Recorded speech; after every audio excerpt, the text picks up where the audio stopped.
Hi, good morning, good morning, good morning. Welcome back to College Success Mastery Virtual Summit 2020 Day 2. My name is Joey Ban and I'm your host on this summit. Let's see, participants are still coming in, so we'll just wait a couple more minutes.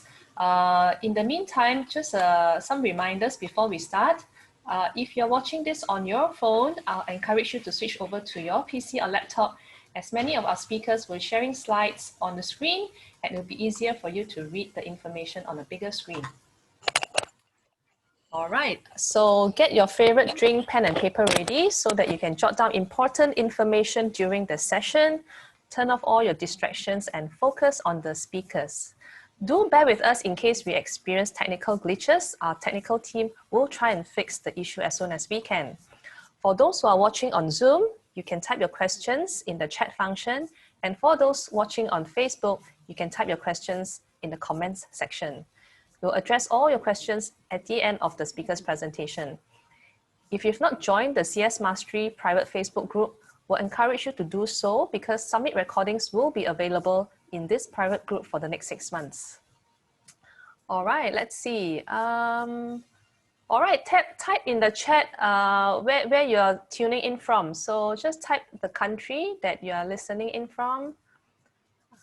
Japan, wow. Good morning, good morning. Oh, it's noon in Japan, so good afternoon to the audience from Japan. Mongolia, hi. All right, so let's just wait for a few more people to come in. Okay. So we've got an exciting session this morning.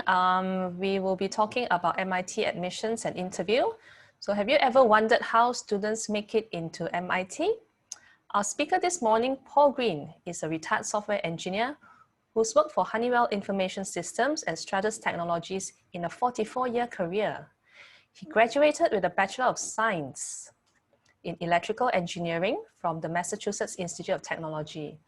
Paul volunteers as an educational counselor for the MIT Admissions Office and has been interviewing high school students who are applying to MIT for about 20 years now. In his session, Demystifying the MIT Interview, Paul will share how the MIT interview works and what qualities the university values in its applicants. He'll also share how the MIT admissions work in general. So without further ado, let's welcome the one and only Paul Green. Hi, Paul. Hi. You have to unmute yourself. There we go. Yeah. All right. Hi. Hello, Hi. hello, How are hello. you? Yeah. I'm great. Good to see everybody here this morning. What time is it at your place now? We're 12 hours behind you. So if it's 11:06 in Malaysia, it is 11:06 here in the Boston area. It's just Okay. PM instead of AM. PM. All right. Okay. Thank you so much for being on this summit and sharing your expertise and your experience, interviewing MIT students. So I'll hand over the session to you, but I'll be around. So yeah, let's get going. Okay, great. Thank you. So good morning, everyone. Thanks for coming. As Joey said, I am a graduate of MIT. I graduated in February of 1974. I'm a member of the class of 1973, which, if you can do the math, basically I took 4.5 years to graduate. That's not uncommon. Something like about 85% of MIT students graduate in 4 years, and another 13% or so graduate within 6 years. And for what it's worth, the women do a little better than the men on that score. So there you go. Guys, we have some work to do. MIT was founded in 1861. Our first students showed up in 1865 at the end of the American Civil War. Our motto is mens et manus, which is Latin for mind and hand. I like to think of it as we think and we do. MIT wants to understand how the world works, how nature works, how math works. And once we have that deep understanding of how things really happen, then we can change it, modify it, adapt it. We can build things, knowing that the thing we've built, the bridge we've built, is not going to fall down, for example, or the software we write is going to do what we want and not something else. MIT is located in Cambridge, Massachusetts, which is right across the river from Boston. It's on a 168-acre campus. And I realize that's the English system of units of measure. So it's about 2/3 of a square kilometer, if that makes sense. And we're within walking distance of another famous American university, which is to say Harvard University. MIT employs about 13,000 people. It's a big place. There's over 1,000 professors and over almost another 1,000 what they call members of teaching staff. The undergraduate student faculty ratio is 3-to-1, which is pretty good. MIT is known as a premier science and engineering school, but in fact, it's a full-fledged university. You can get a degree in theater arts, for example, from MIT, or a degree in writing, or a degree in literature. But one thing about all the MIT degrees is you all have to pass the same freshman classes. You all have to take a year of physics, a year of calculus, a year of chemistry, and 2 humanities classes. It's called the General Institute Requirements. And there are no legacy admissions to MIT. So even if both of your parents or your grandparents went there, or your brother or sister went there, you have to get in on your own. You can't buy your way in. And the last thing you would want to do is get admitted to MIT if you're not qualified, because it's pretty hard even if you are qualified. I can certainly attest to that. MIT has 54 different majors, 58 minors, and a pirate certificate. And you may be thinking, yeah, right, what the heck is a pirate certificate? Well, if you take archery, fencing, pistol or rifle, and sailing, well, you now have the qualifications to be an official MIT pirate. That's not available. That was not available when I was a student. That's relatively new. So let's just talk a little bit about class size. Since if you're thinking about applying, you might like to know, well, how big is MIT? Well, MIT had, first of all, let's talk about admissions. There were 21,312 students who applied to MIT for admission to the class of 2023. That's the students who will be sophomores this fall, and that's the class for which data is available. We haven't released data for this year's incoming students yet. So of those 21,312 applicants, 1,427 were admitted. That's 6.7%. That's pretty tough. Back in my day, almost 50 years ago, it was about 1/3 of the students. And during the American Depression, 90 years ago, everybody who applied got in. So it's pretty hard. I was reading up on this stuff to prepare for today, and I read that basically, 85% of the applicants have good enough test scores and grades that they can probably do the work. So the first pass MIT makes over the admissions material is to weed out the students who they don't think could even succeed by virtue of their high school academic career. So with that 85%, what that says is your academics are important. They'll keep you from being weeded out, but they're not going to get you in, if I could put it that way. Undergraduates, there are 4,530 undergraduates as of a year ago. That's pretty typical. 47% of those students are women, 51% are minorities. There are more graduate students at MIT than undergraduates. That's not very very well known, but there are almost 7,000 graduate students at MIT. 36% of those students are women, 19% are minorities. And international students, and MIT defines an international student as someone who is not an American citizen and does not hold a green card, which is permanent residence status for the United States. It's not where you live, it's your citizenship. So you could be an American living in Malaysia, you'd still be an American. You could be a Malaysian living in Washington, DC, you'd still be an international student.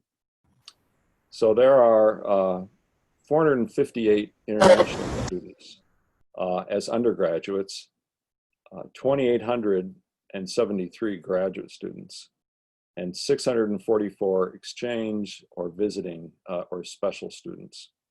MIT has reciprocal arrangements with a number of universities around the world.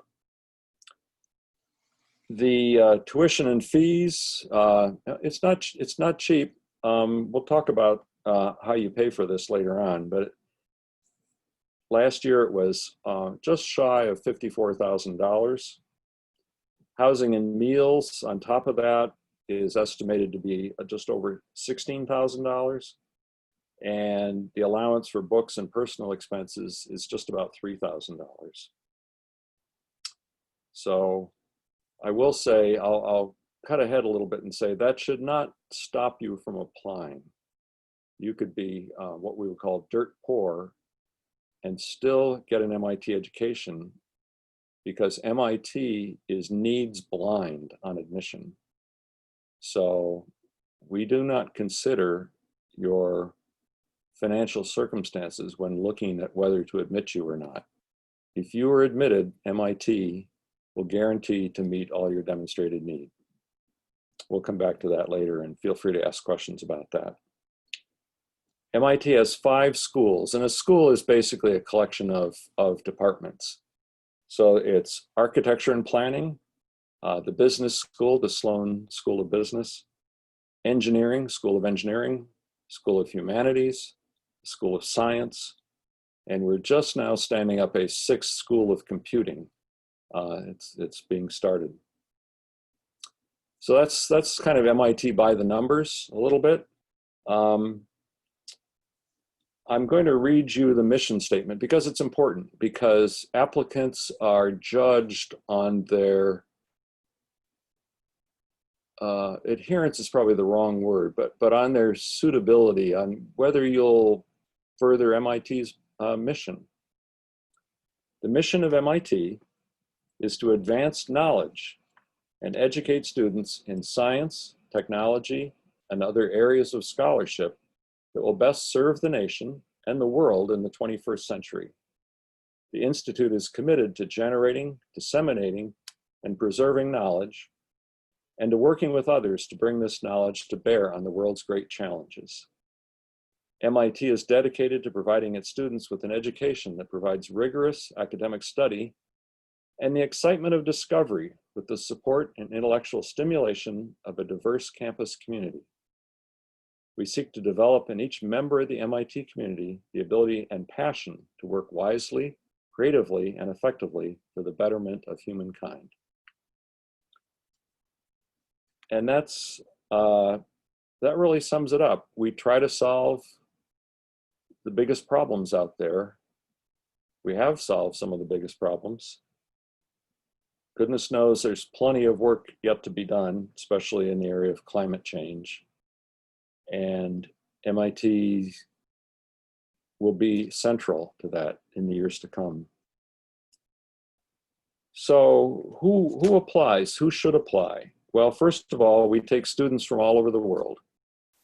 Students are admitted on their merits.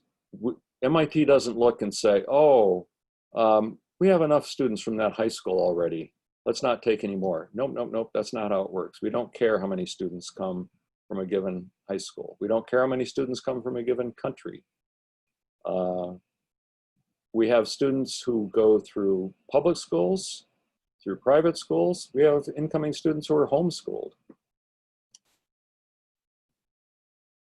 these days, MIT admits men and women in equal numbers. And there is one quota, and it bears on this discussion today because MIT does have a quota or a limit on the number of international students. That figure is about 10%. And you may be wondering, well, why does MIT do that? And I would say officially what MIT says is it has to do with financial need. That while the US government will help underwrite the costs of educating Americans, they don't underwrite the cost of educating international students. And so MIT does that through its own funds, its own fundraising efforts.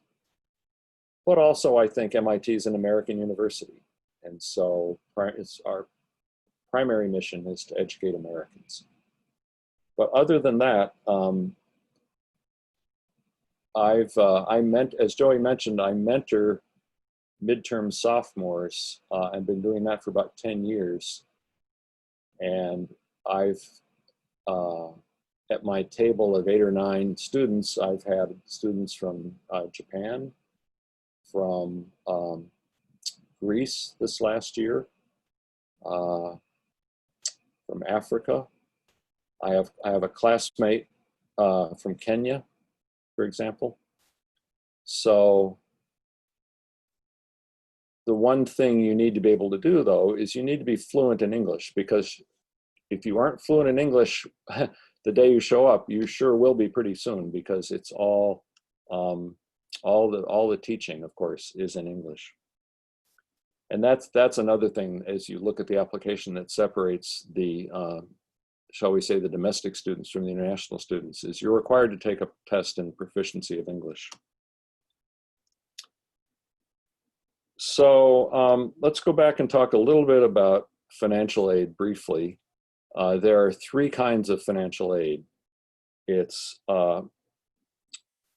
basically a reduction in tuition or a grant. So that's money you don't have to pay back. Just MIT, if necessary, will waive all the tuition or some of the tuition, depending on your financial situation.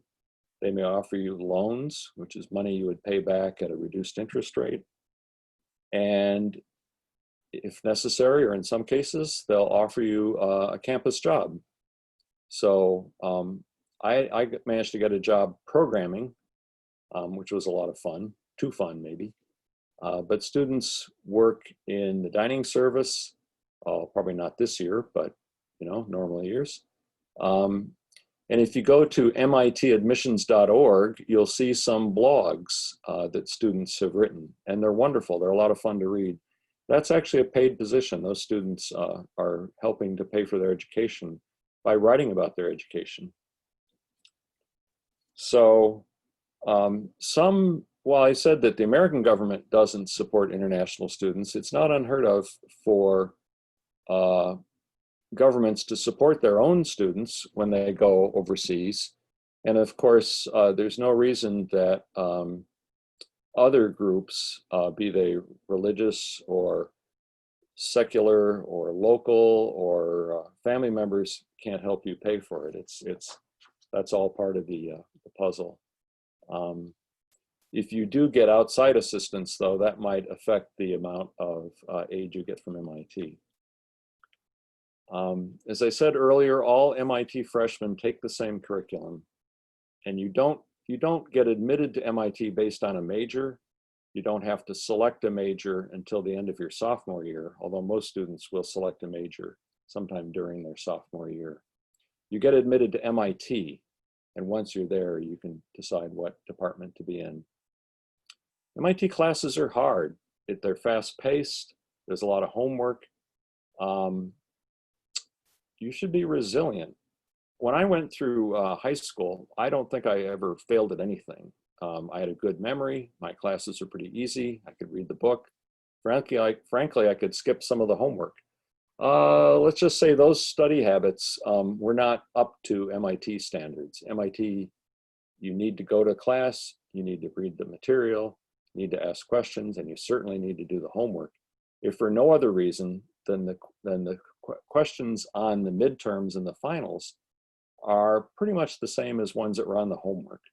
There might be a little twist or a little change there, but you're going to see them again and again. So you really are hurting yourself by not doing the homework. And I'll just say that nowadays that's probably true of just about any science or engineering university. I don't think MIT is unusual in that regard.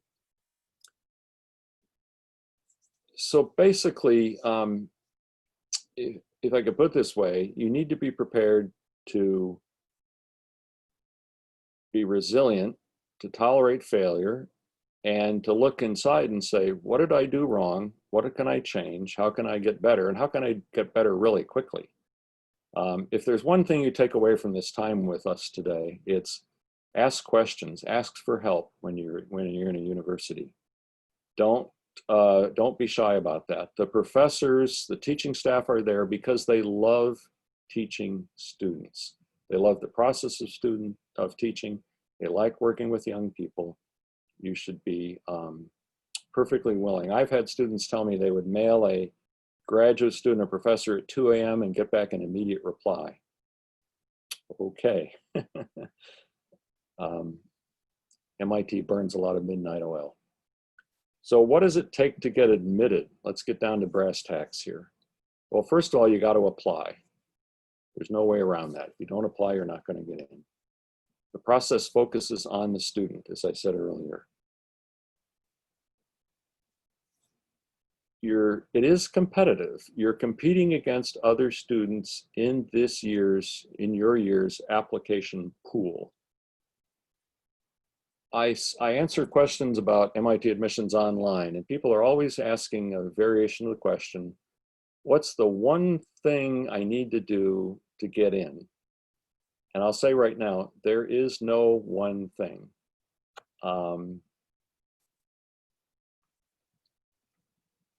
There's probably one thing or two things that could keep you out. Getting arrested, that's not going to look good, or getting convicted of a crime. But it's holistic. The MIT admissions people read the entire file. They read the essays. They look at your teacher evaluations. They read your test scores.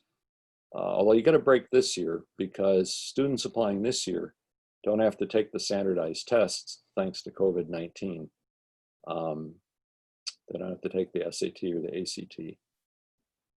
And I think even if you did take them, I don't think MIT is going to use them, just out of fairness.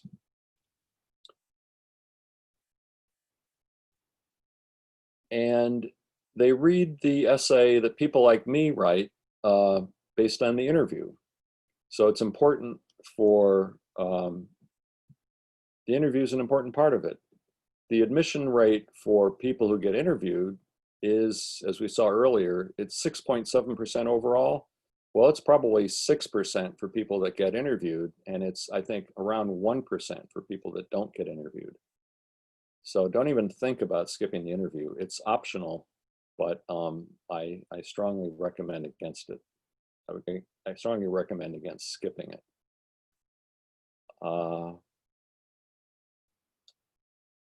So basically, just to repeat a little bit, your high school grades and your test scores are important, but they're just the first hurdle. They keep you in the game. They don't get you over the finish line. Your teacher evaluations are very important, because a teacher can say, hey, Paul, Joey, this is the best student I've had in 10 years or in my lifetime, or this person really, I enjoy teaching this person. So those teacher evaluations are critical. You want to get a teacher that really knows you well and can talk about you in a heartfelt way. So basically, it's do well in school, challenge yourself, take challenging classes, be intentional, have a joy in learning, and in really, truly, carefully and deeply mastering a subject. That's a lot of fun. That's MIT's looking for that passion. Be nice to yourself, be kind to others, help people. MIT filters for, wants to find nice people. Engineering's hard, science is hard, we need to get along. There aren't many Thomas Edisons around anymore. Even Elon Musk, who we all look up to, didn't do it himself. He has a huge workforce. Everything I've done in my career of creating computers and software is done in a team. And so nice people get more done, and MIT wants to admit nice people. And I think perhaps the most important thing here, and something we look for in the interview, is we want to see some passion. And you're going to think, oh, well, I need to create a nuclear reactor in my garage, or I need to win the International Math Olympiad, or I need to do something really spectacular. And actually, MIT did have a student who applied who had created a nuclear reactor in their garage, but they didn't admit him. And you can see the story about that in the MIT blogs. But that's good, because that's pretty much an unattainable thing for most of us. When I interview students, I'm looking for something that they cared enough about to really throw themselves into. And I don't care what it is. It could be the violin. It could be community service. It could be reading for the blind. It certainly could be academics. It could be, I had a student last year who had created his own drones by going online, finding open source software, buying some parts, building a drone, having it work and then crash, building another one that was a little better, having it crash, rebuilding it, putting it back together again, just having a ball. Now, he didn't get in, but I thought he was wonderful. As an interviewer, I don't see your test scores, your grades, your teacher evaluations. I don't see your file. It's just a conversation. I can't stress that enough. It's just a conversation between two people. Somebody like me, or probably these days, probably somebody even younger than me most of the time, who has been to MIT, and someone like yourself who would like to go. And so you get to ask me questions about, what is this place like? What is it like to be there with people who are just like you, really? That's the first time I was around a group of people that were like me, was when I went to MIT. I was one of, 20 or 30 of the top students in my class of 580 students in my big public high school. And we had students who were all over the map in terms of their academic abilities. I got to MIT and it's like, well, I think I'm home now.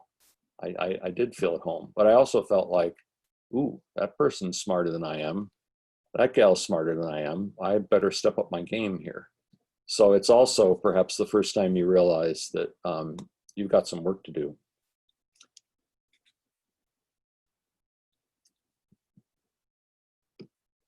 So again, find something, do something. You don't have to do a lot of things. You shouldn't feel like, oh, I need 10 extracurriculars. It'd be better to have 3 that you really dive into, or 2 that you really dive into. And as I say, it could be anything. It could be music, sports, cooking, tutoring, hiking, community service.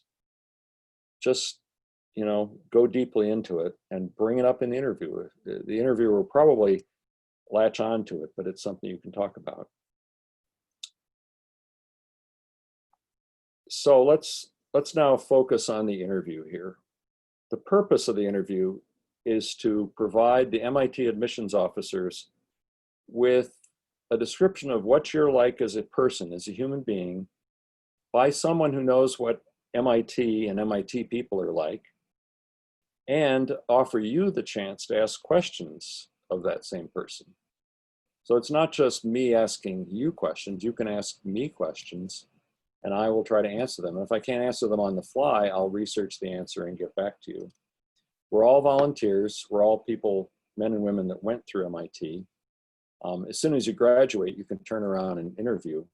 So some of them could be very recent graduates. But that's it. We just do the interview. We take some notes. We write it up. We send it in. And then we go to the next interview.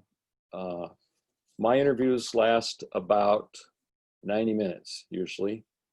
In the past, I would meet at the student's school or in a coffee shop or a library. I like to use public libraries in a meeting room. This year, because of COVID-19, all the MIT student interviews, all the MIT application interviews will be online on your computer. So that's MIT's mandated that. So you're getting good practice here today. As a general rule of thumb, we aren't interested in hearing about your test scores or your grades or any of that. I mean, you can speak about them in general terms, but I don't really care what you got on your standardized tests or that you got all A's or something like that. This is about you, the person. MIT will look at your academics. I don't need to see that, and frankly, I find it distracting. MIT doesn't give us a set of questions. There's no mandatory questions. There's no structure to this. I've had interviews where we get to talking about something that's happened in, say, science. So when the LIGO gravity wave detector came online and had a record of the first black hole collision a few years ago, 2016, I found myself talking about that a lot with the students I was interviewing. Some of them were willing to talk about that, and that was a wonderful conversation. We just went on, and some of them were like, yeah, that's not something that interests me, and I'd have to change the subject. I try to find something the student's interested in, and just dive into that. It's not a quiz. I suppose there may be an interviewer out there who might pose a question or ask a quiz, but I don't. I think that's unfair. I would never do that. It's really just a conversation between two smart, bright people that are interested primarily in science and engineering, but certainly in making the world a better place. When you use a credit or a debit card nowadays, that information flows from whatever point of sale device you're at the local pharmacy or grocery store or movie theater, back to your bank, wherever it is in the world. And somewhere along that pathway is a computer sold by Stratus Technologies that I helped create and I helped program, and even now as a contractor help maintain. And so that's been my dent in the universe, as it will, making the world safe for credit and debit cards.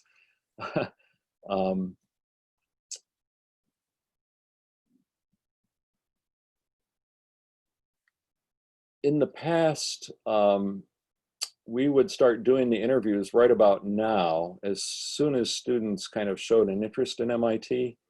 Nowadays, for the last couple of years, that's changed. So nowadays, the interview won't be scheduled until you've actually submitted your part of the application. And so it would do us all a great favor if you would not wait till the deadline to hit enter and send and finish your application. We get about 3 weeks after you've submitted your application by the deadline. Let me put it this way, from the deadline to when we have to turn in our reports is about 3 weeks. And so last year I did, I think, 13 interviews in those 3 weeks. And the year before that I did 18. That's a lot to squeeze in. So I would just ask that try to get your application in early. You may be asking, well, should I apply early or should I apply regular? MIT will say it doesn't really matter. They fill up about 1/3 of the class early. MIT is early action, not early decision. And what that means is it's non-binding. So you can apply to multiple early action schools. However, typically you can only apply to one early decision school. Each school has its own set of rules, and you want to read those rules very carefully. You don't want to get sideways with the school on its admission rules. If you do apply early and you're not admitted early, there's basically 2 outcomes. you could be, most students who don't get admitted early would fall into that 85% who are qualified, and they would simply get deferred to the regular admission cycle. If you apply early and you're in that 15% where MIT says, you know, we've been doing this a long time, and you didn't get any grades higher than a C, and you've got no mitigating factors here that would explain this, you know, I just don't think you're MIT material. So then they can reject you early. But that's actually fairly recent. They didn't used to do that, but now they get so many applications that that's one of their coping methods. So now let's talk about some of the questions. Excuse me. You're probably thinking, come on, Paul, what are some of the questions you ask? And it's like, okay. So my first question often is, why do you want to go to MIT? What in life led you to try to do this thing? Did your parents force you to do it? We've seen students who are like, yeah, Johnny's going to go to MIT, or Johnny's going to apply to MIT. Maybe Johnny doesn't want to go to MIT, and we'll have students tell us that. It's like, okay, we'll do the interview. We'll let people know this is a parent thing. We'll just deal with it. But most students would say, I've looked at a bunch of schools. I think MIT is really good. I think I'll fit in there. I'd like to be there. Something like that. It's kind of all these questions are what we call open questions. There's no right or wrong answer. There's no formulaic response, if I could put it that way. I might ask, what were your favorite teachers in high school? What were your favorite subjects, and why? You know, why did you keep going back taking classes from that same teacher? What was it about that teacher that you said, I just love being in this person's class? And then there's some sort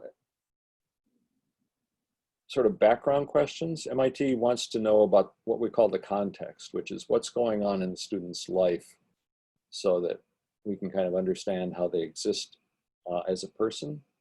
So what do you do with your free time? Do you have any free time? Frankly, I find most students who are applying to MIT are going to pretty tough high schools. They don't have a lot of free time, but they know what they do with it. They hang out with friends, or they play video games or something, or they go for a walk. Tell me a little bit about your family. What's your home situation like? I find there are a lot of students are following in either their mom's footsteps, their dad's footsteps, or mom plus dad divided by 2, right? Something from a little bit of each of them. That's pretty common. What do you want to do with your life? What's your life goal? What's your goal after you get your undergraduate degree? You're going to go to graduate school, you're going to teach, you're going to start a company. I mean, we're not going to hold you to any of this. It's just get you talking. Who do you admire? Who are your role models? What kind of community service activities have you done? Do you play sports? What's your passion? What gets you excited? Tell me about that. If I can find what I think is your passion, I'm going to drill down on it and go deep on that. What gives you joy? What gets you out of bed in the morning? Not everybody goes through life without getting through what you might call the school of hard knocks, or difficult situations. Parents get divorced, parents die, people get really sick and get put in the hospital for a while. We don't want students who are otherwise qualified to fail to get admission because they had one of these life events, if I could call it like that, happen, and it affected them academically. So I'll ask about that, because that's important. And if those things do happen to you and you do get an interview for any school, you should let people know. Well, the reason I got a C that year, only took 2 classes, was, you know, my mom died and that was pretty tough. And you know, let us know about that. We're human, we get it. You know, it's we'll make allowances for that. I do ask about time organization. I want to know how you organize your time, how you keep track of all your assignments. And frankly, if you tell me, oh, I just keep it all in my head, I've got a great memory and I keep it all in my head, it's like, that's actually a bad answer. And I will ever so gently, I think anyway, gentle in my scale, say, you know, that might have worked in high school. That's not going to work in college. You need an application on your phone. You need a notebook. You need 3 different apps for 3 different things, but you need to get organized. College is hard. 168 hours in a week is not enough time to do all the things you're going to want to do. You're going to have to make decisions. You're going to have to not do some things you would otherwise want to do in order to have the time to do the things you need and want to do well. And you just can't keep that in your head. I'm sorry. Finally, just relax. Go with the flow. As I say, it's a conversation. If you want to practice, then find an adult and just talk to them. Especially if you're not comfortable, find a strange adult and carry on a conversation. Don't worry about the questions. Just get comfortable talking to an adult about yourself. Your answers should be long enough to explore the topic, but don't turn them into a short story. And please don't, if I ask you an open question, don't give me a yes, no answer. Oh boy, those interviews are tough, right? What do you want to do with your life? I don't know. Who's your role model? My dad. No, come on. You can do better than that. I love it when students have gone to the MIT website and come away with some questions. I mean, some real honest questions, not just something they made up on the spot, but something they care about and would impact them. Maybe it's about residential life. Maybe it's about, is there a place where is there a dormitory where foreign students can be assigned so they're with people like them or people of their religion, or maybe there's a cooking, they want to do their own cooking. Is there a dorm better for that? Whatever it is, I love those things because it shows that somebody's pretty serious about this and they've done the work. And so that will earn you brownie points if you've done some research. You can ask me about my time at MIT, but to me, that's kind of boring. That was a long time ago. MIT is in many ways exactly the same place, aspirationally, but culturally, it's as current as it could be. It looks like a cross-section of America, which is to say we have all different races, creeds, colors, religions, genders. That's very much changed. That's very much modern now at MIT. Finally, you probably won't get in. And so definitely have some other schools you apply to. There are a lot of really great universities in the United States. There's 4,000 universities. Pay attention to the strength and the reputation of the school as it relates to your intended major. You want to attend a school whose strengths align with your interests. If you're in a big university and you thought you were going to like physics because you love physics in high school, and you get there and you discover, whoa, this is not for me at the university level. In a big school like MIT, there's plenty of other places to go. But if you picked a smaller college or smaller university because they had a great physics department, maybe the rest of it wasn't so hot, well, now you're kind of stuck. You're going to have to transfer or accept something else. So just, be prepared for the fact that universities can offer a lot more majors than a high school can. And when I was a freshman, we used to think, they're making math hard to make sure that they don't get overwhelmed in the math department and have all the freshmen want to stay in math. And it's funny because the physics people would think the same and computer people would think the same. And it's like, okay.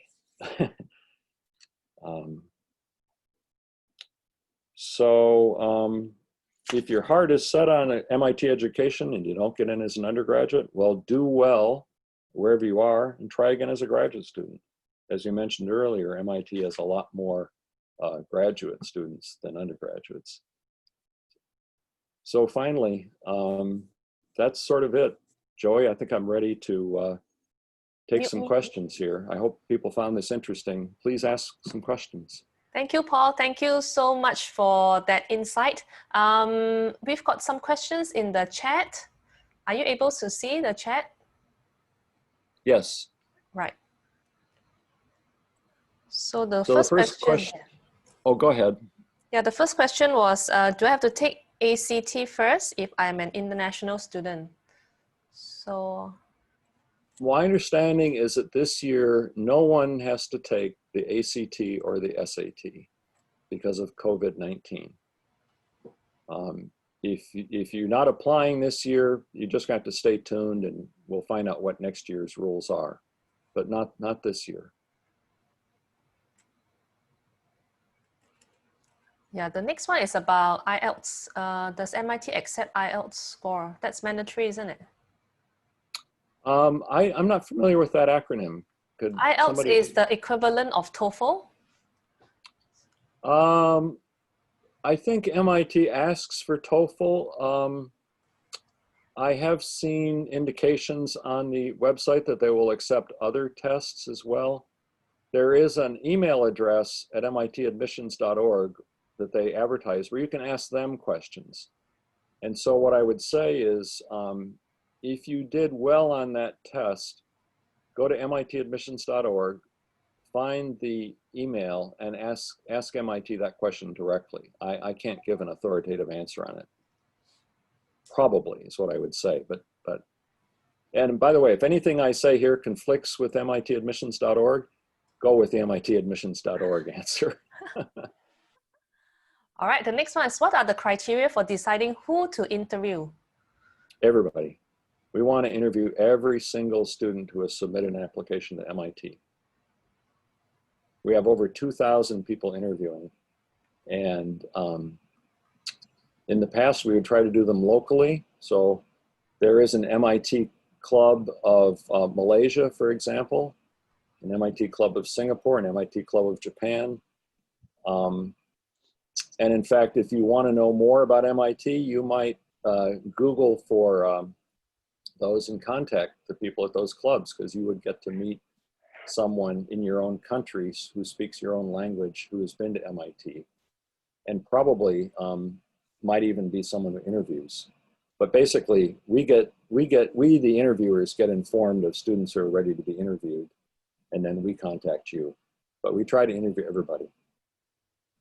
All right, thanks for that. Thanks for that answer. Does anyone ever drop out of MIT? Yeah, a few percent. The continuation rate for freshmen is 97 to 98%. So, but what I tell the students is MIT admissions doesn't make mistakes. If MIT lets you in, they think you've got the stuff to graduate. So just hang on to that. As difficult as it may be, realize that they think you can do it. So let's buckle down and let's do it. So what are the reasons that people will drop out? Oh, some students had just not prepared to live alone, right? Not prepared to be out of the house. My daughter went to school with another young woman whose mother did all her homework, believe it or not. And I'm sorry, that's setting a student up for failure. Some kids just aren't ready to be away from home. Some students, and I might have been one of them here, don't really realize, don't really cotton on to the fact that their high school study habits aren't up to MIT standards, and don't ask for help. I hated asking for help. Boy, was that a mistake. I've talked to so many students now who say, I went to all the MIT classes offer help sessions where you can meet with a graduate student or a professor.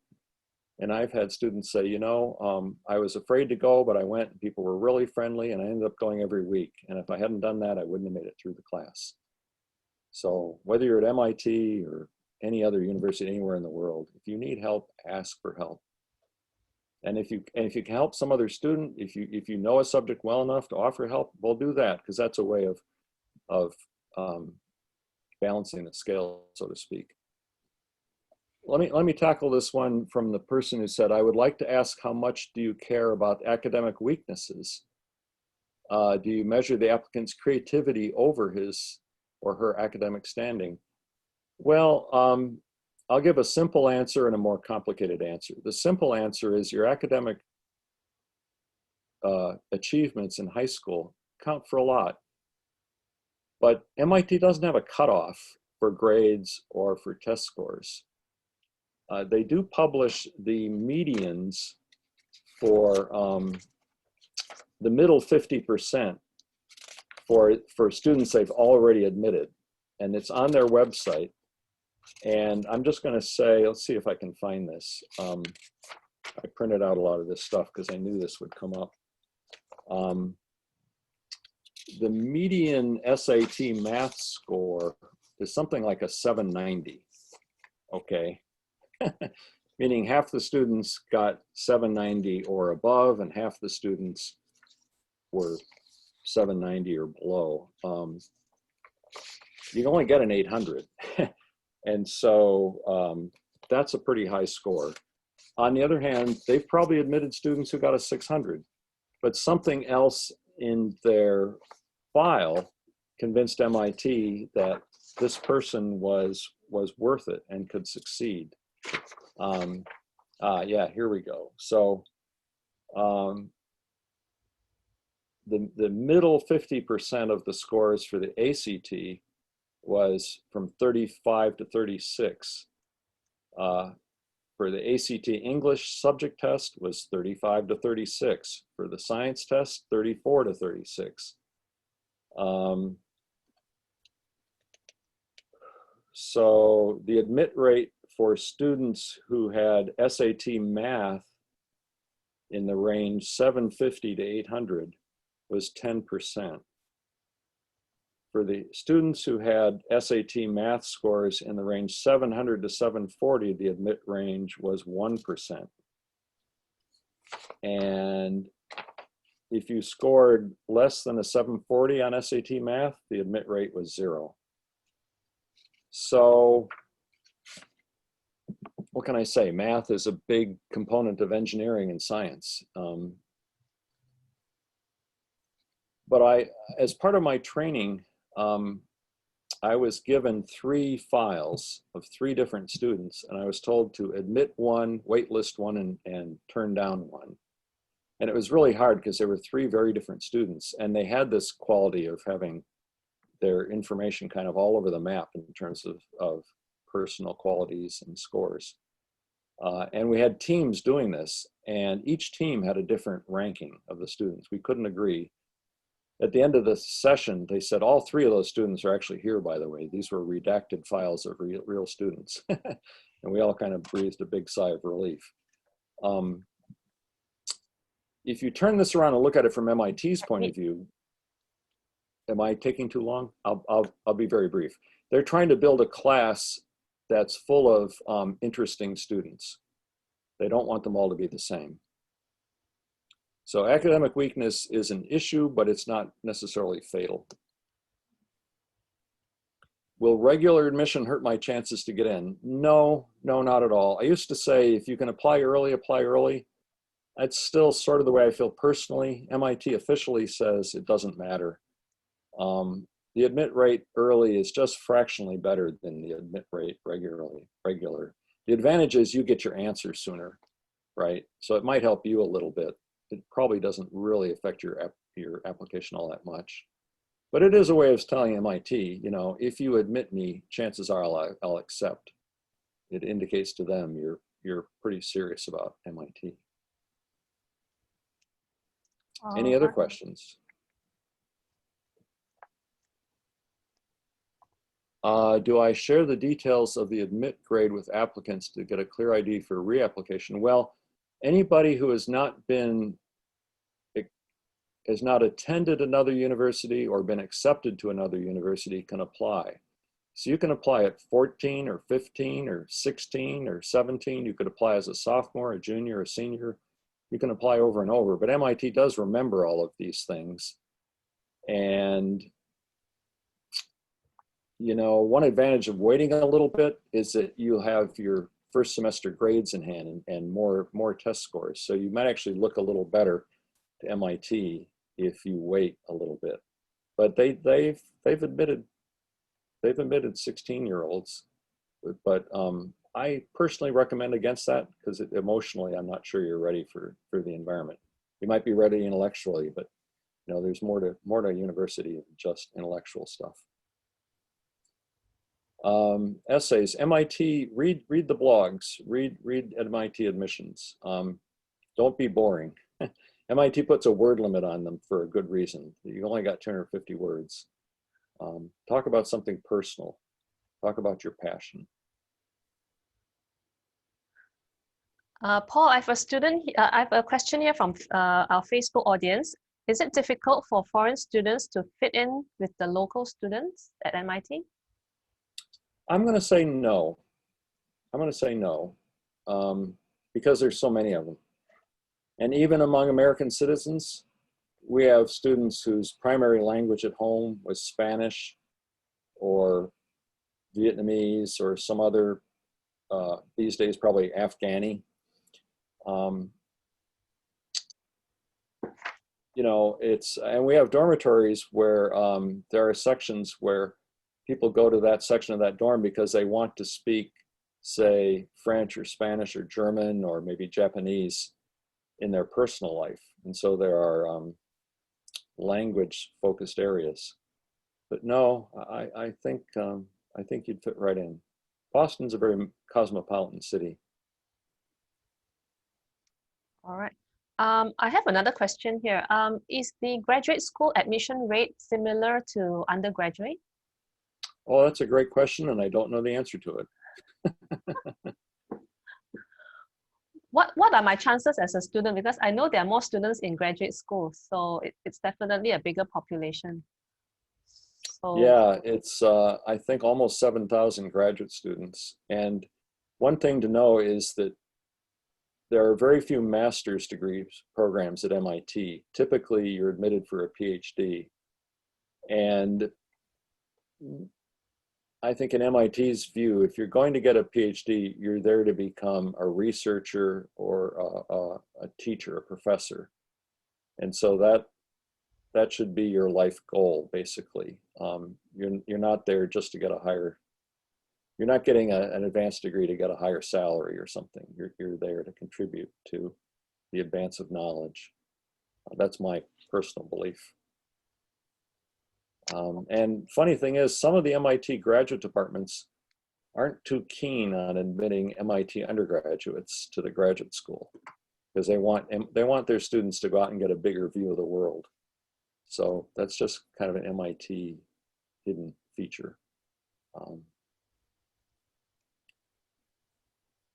all right, okay. Looks like we've answered all the questions. Thank you so much for your questions and your participation. And for Paul, do you have any final advice for our audience here?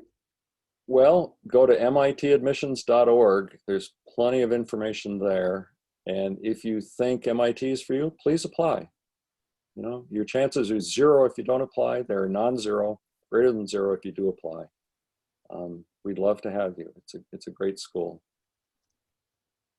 All right, thank you very much. We'll be posting a link. Please give us your feedback on the speaker. And we'll see you guys later at 3 p.m. for our next session. We'll be talking about Oxford and Cambridge admission at 3 p.m. Malaysia time. If you're tuning in from Japan, that will be 4 p.m.